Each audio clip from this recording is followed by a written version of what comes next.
माळी येतोय गोलंदाजी करण्यासाठी पहिल्या षटकात 11 धावा आणि वैभव माळी याच्याकडे खरं तर खूप चांगली गोलंदाजी आहे.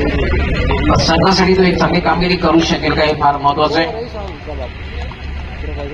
वैभव लेफ्टा स्वीपचा फटका खेळलेला आहे straight to short square leg.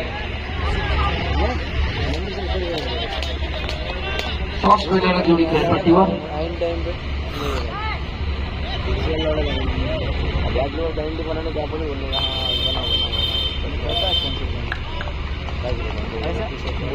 Vaibhav Mali fine sweep केलेला आहे. फटका चांगला खेळलेला होता मात्र प्लेसमेंट.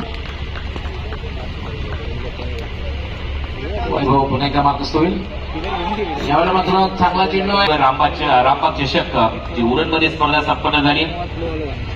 वैभव पुन्हा एकदा शफल क्रॉसून खेळण्याचा प्रयत्न मात्र आज पडतोय. लक्ष मोठे आहे. 16 धावा झाल्यात.